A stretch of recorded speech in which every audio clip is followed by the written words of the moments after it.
जय हिंद दोस्तों। I hope आप सभी लोग अच्छे होंगे और अपने परीक्षा की तैयारी अच्छे से कर रहे होंगे। आज हम लोग इस वीडियो में सौर मंडल से रिलेटेड टॉप जीके के प्रश्नों के बारे में चर्चा करेंगे।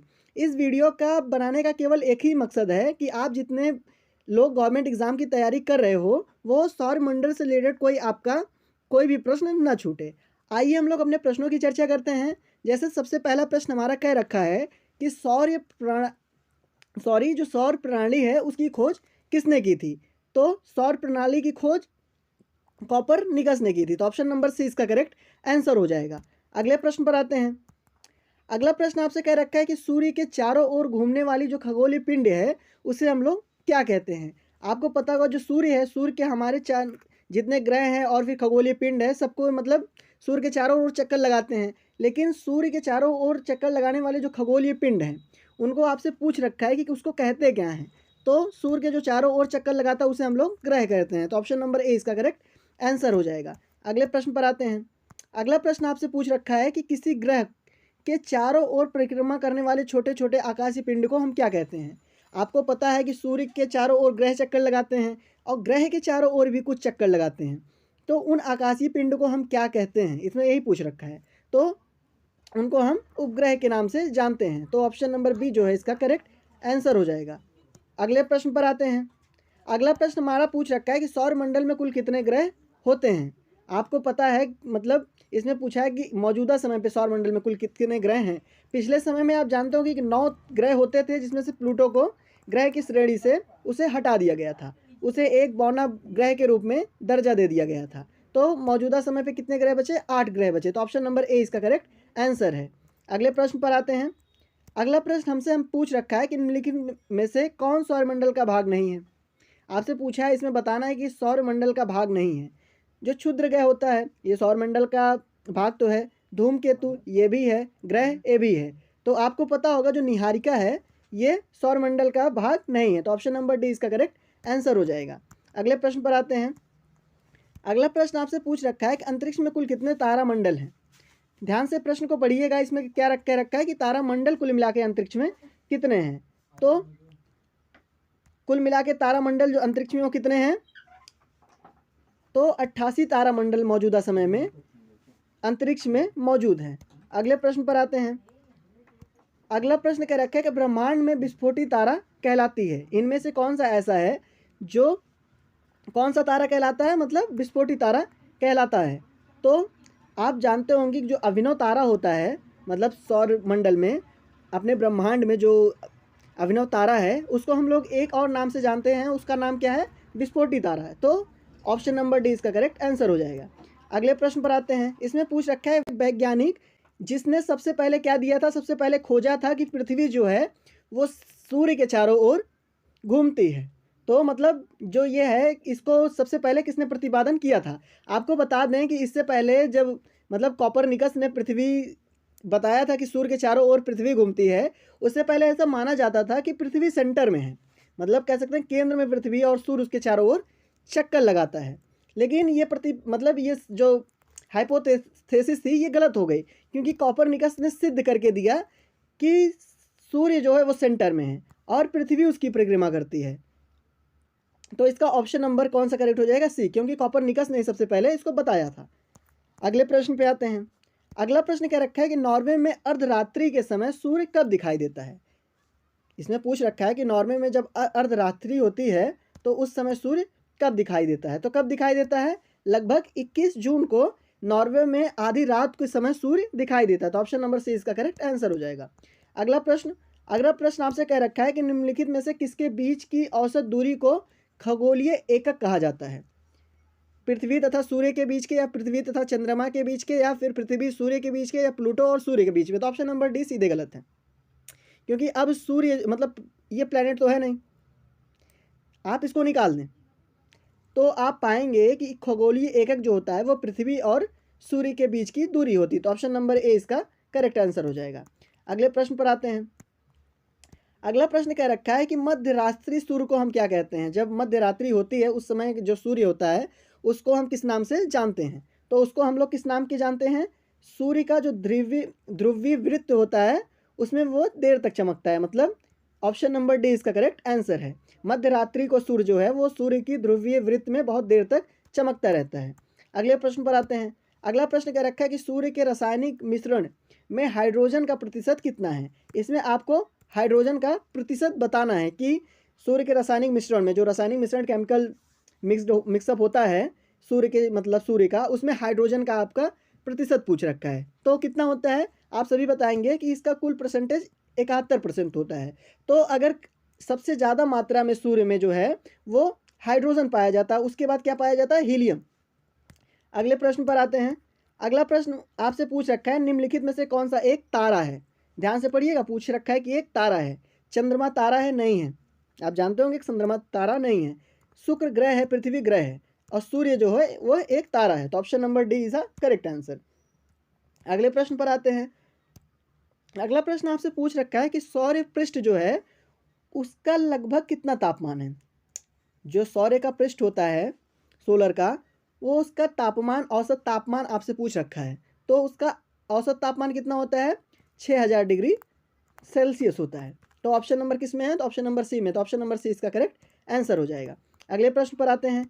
अगला प्रश्न आपसे पूछ रखा है कि सूर्य की सतह पर हाइड्रोजन के अलावा दूसरा कौन सा बहुतायत में पाया जाता है। मतलब हाइड्रोजन के बाद दूसरी कौन सी गैस है जो सबसे ज़्यादा संख्या में पाई जाती है। तो मैंने अभी आपसे थोड़ी देर पहले बताया कि सूर्य के सतह पे हाइड्रोजन के बाद हीलियम पाई जाती है। तो option number A is the correct answer. अगले प्रश्न पर आते हैं। अगला प्रश्न आपसे पूछ रखा है कि सूर्य प्रकाश की धरती पर पहुंचने में कुल कितना समय लगाता है। जो सूर्य है, अपने जहां सूर्य स्थित है वहां से लेकर उसकी जो किरण है वो धरती पर आने तक कुल कितना समय लेती है। तो कितना समय लेती है, 8 मिनट 30 सेकंड का वो कुल समय लेती है। तो ऑप्शन नंबर ए इसका करेक्ट आंसर है। अगला प्रश्न कह रखा है कि सूर्य की सबसे मतलब सूर्य का सबसे पास वाला ग्रह कौन सा है। जो सूर्य के सबसे पास में है, तो आपको पता होगा मरकरी सूर्य के सबके समीप है, और मरकरी को हम लोग हिंदी में क्या कहते हैं, बुध के नाम से जानते हैं। तो ऑप्शन नंबर इसका ए करेक्ट आंसर हो जाएगा। अगले प्रश्न पे आते हैं। अगला प्रश्न आपसे पूछ रखा है कि जो बुध नक्षत्र होता है उसमें एक वर्ष में दिनों की संख्या हमें आपको बतानी है। बुध पर एक वर्ष में कितना दिन होता है। जैसे हमारे यहाँ 365 दिन होता है, वैसे बुध ग्रह पर एक वर्ष में कुल कितना दिन होता है। तो वहाँ पे एक वर्ष में, एक ईयर में कह सकते हैं, कुल कितना दिन होता है, 88 दिन होता है। तो ऑप्शन नंबर डी में 88 मौजूद है। तो ऑप्शन नंबर डी इसका करेक्ट आंसर हो जाएगा। अगला प्रश्न पूछ रखा है कि निम्नलिखित में से कौन से ग्रहों के चारों ओर घूमने वाले उपग्रह नहीं हैं। इसमें से ऐसा कौन है जो ग्रहों के चारों ओर नहीं घूमता है। मंगल शुक्र है, बुध शुक्र है, मंगल तथा बुध है, वरुण तथा प्लूटो है।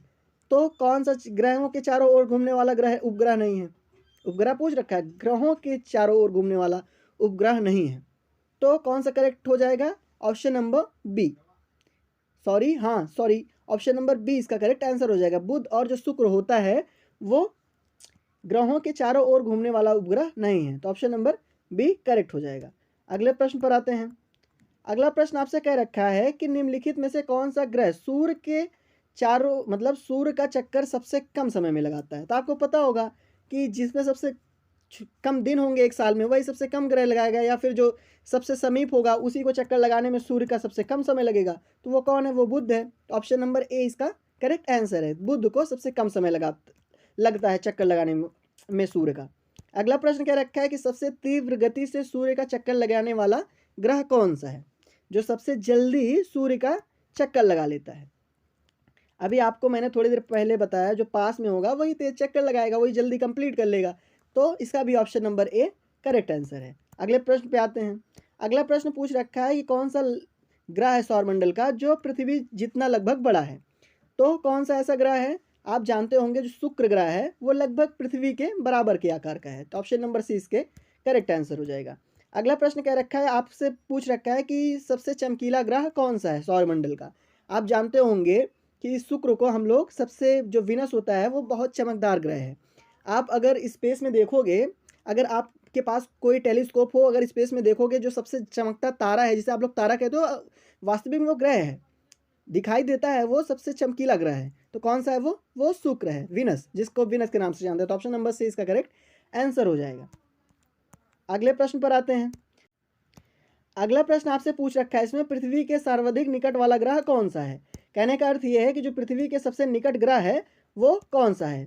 तो वो कौन सा ग्रह है जो सबसे पृथ्वी के निकट रहता है, तो आपको बता दें कि शुक्र ग्रह जो है वो सबसे ज़्यादा पृथ्वी के निकट है। अगले प्रश्न पर आते हैं। अगला प्रश्न के अनुसार सौरमंडल का सबसे बड़ा ग्रह कौन सा है। आपको पता होगा बृहस्पति जो है वो सौरमंडल का सबसे बड़ा ग्रह है। अगले प्रश्न पर आते हैं। अगला प्रश्न पूछ रखा है इसमें, सौरमंडल का सबसे छोटा ग्रह पूछ रखा है। तो सबसे छोटा ग्रह कौन सा है सौरमंडल का, आपको पता होगा कि बुध जो है वो सौरमंडल का सबसे छोटा ग्रह है। अगले प्रश्न पर आते हैं। अगला प्रश्न देखिए, ये इंपॉर्टेंट है, इस प्रश्न को जरूर नोट डाउन करिएगा। इसमें कह रखा है कि निम्नलिखित में से एक को भोर का तारा के नाम से हम जानते हैं। किसको भोर के तारे के नाम से जानते हैं। आपके ऑप्शंस बुध हैं, शुक्र है, मंगल है और शनि है। तो हम जानते हैं कि शुक्र जो है उसको हम लोग भोर के तारे के नाम से भी जानते हैं। तो ऑप्शन नंबर 20 का करेक्ट आंसर हो जाएगा। अगला प्रश्न भी इंपॉर्टेंट है, ये जनरली एक बार पीसीएस में पूछा गया था कि सुपरनोवा क्या है। स्टेट पीसीएस में प्रश्न आया हुआ है, इसमें पूछ रखा है कि सुपरनोवा क्या है। एक ग्रह है या फिर ब्लैक होल है या पुच्छल तारा है या मृतप्राय है। तो क्या है, आप जानते होंगे जो सुपरनोवा है वो एक मृतप्राय है। तो ऑप्शन नंबर डी इसका करेक्ट आंसर हो जाएगा। अगले प्रश्न पर आते हैं। अगला प्रश्न आपसे पूछ रखा है कि उत्तरी ध्रुव की खोज किसने की थी। इंपॉर्टेंट प्रश्न है ये। इस तरह के प्रश्न आप जनरली पाओगे कि हर कॉम्पिटिटिव एग्जाम में पूछे जा रहे हैं। तो उत्तरी ध्रुव की खोज किसने की थी, किसने की थी उत्तरी ध्रुव मतलब ध्रुव की खोज। तो रॉबर्ट पियरी सर ने उत्तरी ध्रुव को खोजा था। तो ऑप्शन नंबर ए इसका करेक्ट आंसर हो जाएगा। अगले प्रश्न पर आते हैं।